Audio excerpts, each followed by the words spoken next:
Hello everyone, welcome back to my YouTube channel. आज के इस वीडियो में हम लोग डिस्कस करेंगे या फिर स्टडी करेंगे। आज का जो हमारा सब्जेक्ट होगा वो होगा हमारा बीएसटी यानी बिजनेस स्टडी। तो बिजनेस स्टडी का चैप्टर 2 है। चैप्टर 2 में हम लोग डिस्कस करने वाले हैं प्रिंसिपल ऑफ मैनेजमेंट, यानी मैनेजमेंट के जो प्रिंसिपल होते हैं, प्रबंध के सिद्धांत, उसके जितने भी सारे ऑब्जेक्टिव्स क्वेश्चंस होंगे जो हमारे एग्जाम के पॉइंट ऑफ व्यू से मस्ट इम्पोर्टेंट होंगे क्वेश्चन, यानी वीबीआई क्वेश्चंस होंगे, वेरी वेरी इंपॉर्टेंट होंगे। उन्हीं क्वेश्चंस को हम लोग आज डिस्कस करने वाले हैं। और इस सीरीज का जो नाम चल रहा है वो है क्वेश्चन ऑब्जेक्टिव क्वेश्चन एनालिसिस। मतलब ये है कि बहुत से स्टूडेंट जो होंगे वो बुक से नहीं स्टार्ट याद कर रहे होंगे और बुक में भी गलती दिया हो सकता है।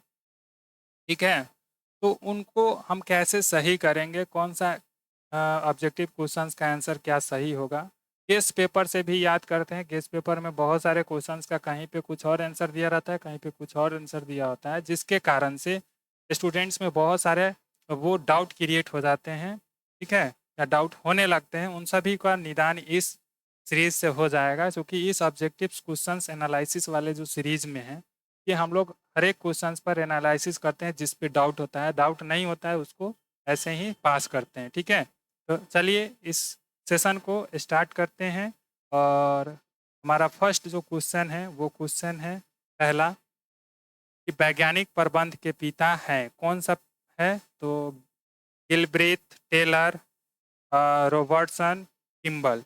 तो यहाँ पर टेलर इनका ये पिता है, यानी the father of scientific management is Taylor. Taylor का पूरा नाम है Frederick Winslow Taylor. Frederick Winslow Taylor. ठीक है, तो ये याद रखिएगा, फ्रेडरिक विंस्लो टेलर। इसको शॉर्ट में एफ डब्ल्यू टेलर के नाम से भी जाना जाता है, एफ डब्ल्यू टेलर के नाम से, राइट। तो याद रखिएगा, वैज्ञानिक प्रबंध के पिता है एफ डब्ल्यू टेलर, जिसका पूरा नाम है फ्रेडरिक विंस्लो टेलर। इन्होंने ही मैनेजमेंट, साइंटिफिक मैनेजमेंट का खोज किया था, इसलिए इन्हें फादर ऑफ साइंटिफिक मैनेजमेंट कहा जाता है। चलिए नेक्स्ट क्वेश्चन है आपका क्वेश्चन नंबर 2 कि wages given to worker in traditional management are. परंपरागत प्रबंध में श्रमिकों को मजदूरी दी जाती थी, क्या दी जाती थी? कम, ज़्यादा, अधिकतम, नन ऑफ दिस। तो कम दी जाती थी। ठीक है, नेक्स्ट क्वेश्चन है क्वेश्चन नंबर 3 कि mental revolution is the essence of. मानसिक क्रांति मूल आधार है किसका? तो वैज्ञानिक प्रबंध का, कॉम्बिनेशन का, रेशनलाइजेशन का, ऑल ऑफ दिस। तो इसमें ऑल ऑफ दिस नहीं होगा, राइट आंसर होगा वैज्ञानिक प्रबंध का मानसिक क्रांति मूल आधार है। ठीक है, नेक्स्ट क्वेश्चन है क्वेश्चन नंबर 4 कि वैज्ञानिक प्रबंध में विश्लेषण है, analysis in scientific management is 75%। जब भी एनालिसिस का बात रखे, यहाँ पर ध्यान दीजिएगा, एनालिसिस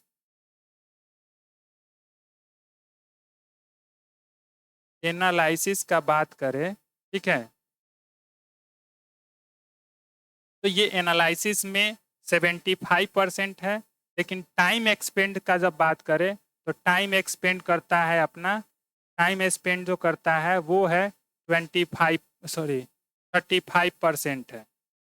तो याद रखिएगा, एनालिसिस 75% और टाइम स्पेंड करता है टॉप लेवल के जो मैनेजमेंट में अपने पूरे टाइम का 35% वो प्लानिंग पे ही क्या कर देता है, टाइम अपना स्पेंड कर देता है 35%। तो ये 35% याद रखिएगा टाइम स्पेंड है और एनालिसिस 75% है। तो क्वेश्चन जब आएगा तो कंफ्यूज नहीं करिएगा। बहुत सारे स्टूडेंट जो होते हैं ना, जैसे परसेंटेज पूछता है, ऐसा ऑप्शन दिखता है तो वो लोग फटाक से 75% कर देते हैं और कोई 35% ढूंढते हैं। दोनों अलग अलग चीज़ें हैं, दोनों को माइंड में रखिएगा। तो इसका राइट आंसर होगा आपका ऑप्शन सी, क्योंकि इसमें विश्लेषण पूछा है। तो साइंटिफिक मैनेजमेंट में जो एनालिसिस होते हैं वो 75% तक होते हैं। नेक्स्ट क्वेश्चन है question number 5, the experiment done by Taylor under scientific management were motion study, खाली मोशन स्टडी का ही नहीं किया है, फैटिग स्टडी का भी किया है, टाइम स्टडी का भी किया है। मोशन स्टडी, फैटिग स्टडी और टाइम स्टडी तीनों का किया है। तो राइट आंसर आपका ऑप्शन सी होगा। नेक्स्ट क्वेश्चन है क्वेश्चन नंबर 6, कह रहा है कि production in scientific management is, वैज्ञानिक प्रबंध में प्रोडक्शन क्या होता है? क्योंकि इसमें मशीन का ज़्यादा यूज होता है तो अधिक प्रोडक्शन होता है, यानी मैक्सिमम प्रोडक्शन होता है। नेक्स्ट क्वेश्चन इज 7 नंबर, वैज्ञानिक प्रबंध से लाभ में होती है, क्या होती है? तो लाभ में वृद्धि होती है, यानी इंक्रीज हो, बढ़ जाता है। ये by scientific management profits are increase, क्योंकि उसमें मशीन का यूज़ होता है, वो ज़्यादा प्रोडक्शन करता है, ज़्यादा प्रोडक्शन करता है तो सप्लाई ज़्यादा होता है, सप्लाई ज़्यादा होता है तो सेल ज़्यादा होता है, सेल ज़्यादा होता है तो फिर प्रॉफिट भी ज़्यादा होता है। राइट। नेक्स्ट क्वेश्चन है क्वेश्चन 8 नंबर, कह रहा है बाई साइंटिफिक मैनेजमेंट वर्कर, ठीक है, वैज्ञानिक प्रबंध से श्रमिकों को क्या होता है? लाभ होता है, क्योंकि उसको ज़्यादा थकान नहीं होता है। ठीक है। नेक्स्ट क्वेश्चन है क्वेश्चन नंबर 9, कह रहा है कि by scientific management working hour of workers are decrease, यानी वर्कर के जो वर्किंग आवर होते हैं वो कम हो जाते हैं, यानी वैज्ञानिक प्रबंध से श्रमिकों के कार्य के घंटों में कमी हो जाती है। नेक्स्ट क्वेश्चन है क्वेश्चन नंबर 10, कह रहा है वैज्ञानिक प्रबंध से उपभोक्ताओं को क्या होता है? तो बेनिफिट होता है, लाभ होता है। ठीक है, क्योंकि उनमें उसमें जो है ये मशीन का ज़्यादा यूज किया जाता है। नेक्स्ट क्वेश्चन है क्योंकि नेक्स्ट क्वेश्चन है क्वेश्चन नंबर 11, कह रहा है कि who was the father of scientific management, scientific management का फादर कौन है? एच.एस. पियर्सन है, और डाइमर है, एफ.डब्ल्यू. टेलर है, चार्ल्स बेबेज है। कौन सा है? तो एफ.डब्ल्यू. टेलर। ठीक है, फ्रेडरिक विंस्लो टेलर अभी फर्स्ट क्वेश्चन में ही बताए हैं। नेक्स्ट क्वेश्चन है क्वेश्चन नंबर 12, वैज्ञानिक प्रबंध कब प्रारंभ हुआ? When scientific management was introduce. अच्छा, ये साइंटिफिक मैनेजमेंट जो है ये शुरू किया गया था 1913 में, यानी 1913 में। नेक्स्ट क्वेश्चन है 13 नंबर, हेनरी फयोल के प्रबंध के सिद्धांत है, यानी Henri Fayol's principle of management are 14, यानी हेनरी फयोल ने 14 को प्रशासनिक प्रबंध के नियम सिद्धांत दिए थे। ठीक है।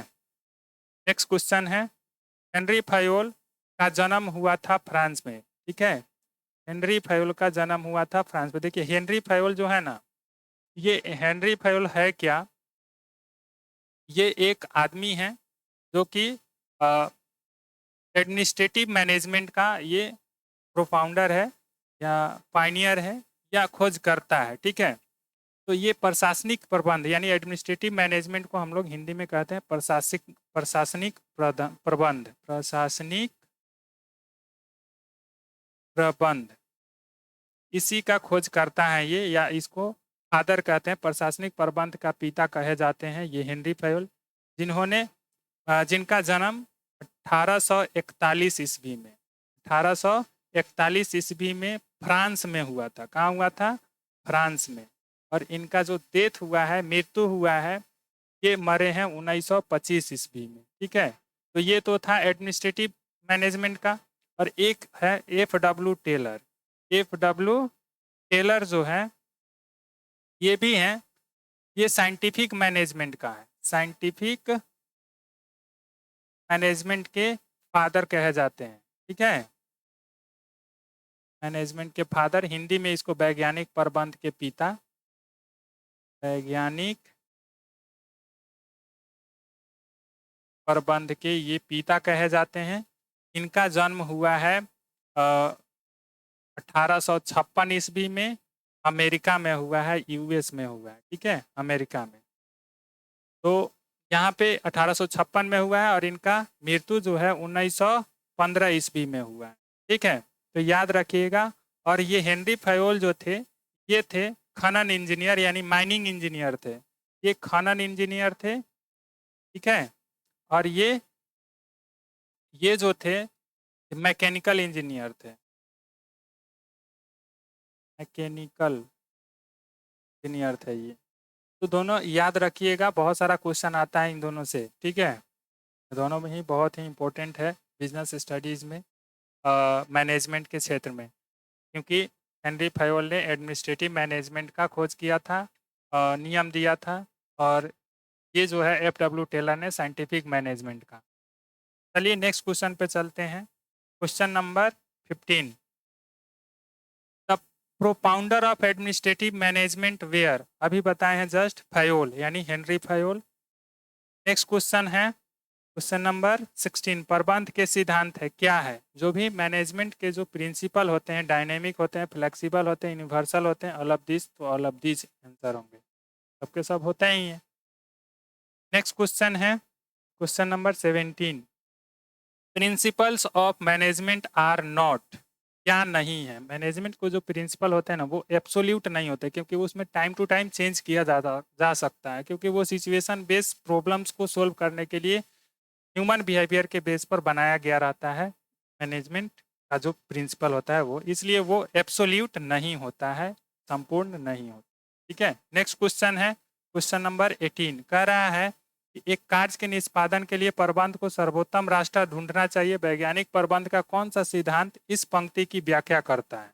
इंग्लिश पढ़ा जाए तो कह रहा है कि management should find one best way to perform a task, which technique of scientific management is define in this statements, कौन सा टेक्निक इस स्टेटमेंट को डिफाइन करता है? तो यूनिवर्सल, फ्लेक्सिबल, एब्सोल्यूट, बिहेवियर। ठीक है, तो यहाँ पर जो है ना, सार्वभौमिक होगा नहीं, फ्लेक्सिबल होगा नहीं, एब्सोल्यूट होगा नहीं, बिहेवियरल होगा नहीं, फिर होगा क्या? होना तो सब चाहिए।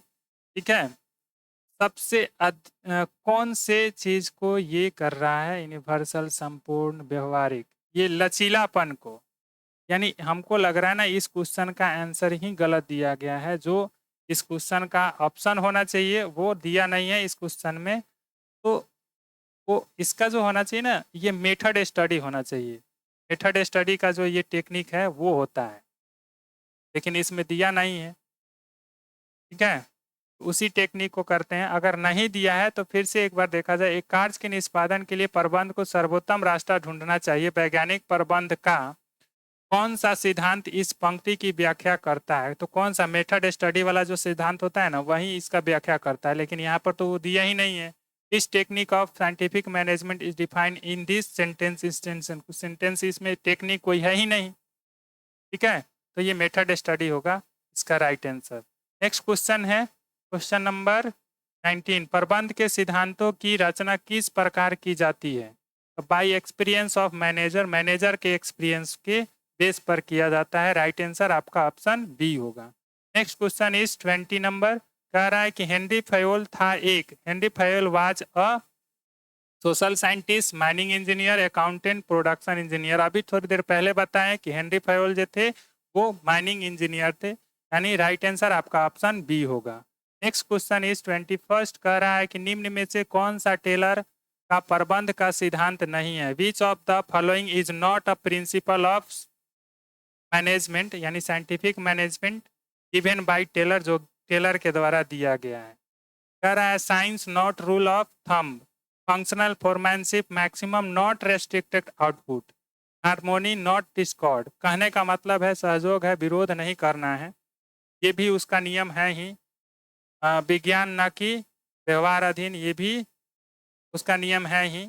यहाँ पर आपका है राइट आंसर होगा ऑप्शन बी, क्योंकि फंक्शनल फोरमैनशिप ये जो है ना टेलर के द्वारा कोई भी सिद्धांत नहीं दिया गया है इस टाइप का, इसलिए यही आंसर सही होगा। नेक्स्ट क्वेश्चन है क्वेश्चन नंबर 22 कि मैनेजमेंट प्रिंसिपल्स आर, प्रबंध के सिद्धांत है स्टैटिक, डायनेमिक, रिजिड, एग्जैक्ट। तो स्टैटिक है नहीं, रिजिड है नहीं, सही है नहीं, तो क्या है? गतिशील है, डायनेमिक है। आपका राइट आंसर होगा ऑप्शन बी। नेक्स्ट क्वेश्चन है, नेक्स्ट क्वेश्चन है ही नहीं। आज के लिए इतना ही, मिलते हैं फिर नेक्स्ट वीडियो में, तब तक के लिए बाय। और आप मन लगा के पढ़ते रहिए, एग्ज़ाम नज़दीक है, बहुत ही नज़दीक आ गया है एग्ज़ाम, तो आप लोग मोबाइल पे ज़्यादा फोकस नहीं करिएगा। 1 घंटा मोबाइल देखने के चक्कर में आपके 4 घंटा मोबाइल में ही टाइम चला जाता है और आपको पता भी नहीं चलता है, इसलिए मोबाइल का यूज़ बंद कर दीजिए। 10-15 दिन और बाकी है आपके एग्ज़ाम में, तो आप मन लगा के पढ़ लीजिए, आपका फ्यूचर आपका वेट कर रहा है। तो आप जैसे अपना मेहनत करेंगे उसी तरह का आपका फ्यूचर्स भी होगा। आपका फ्यूचर आपके हाथ में है, आप जैसे करिए, आप समझिए। आज के लिए इतना ही, मिलते हैं फिर नेक्स्ट वीडियो में।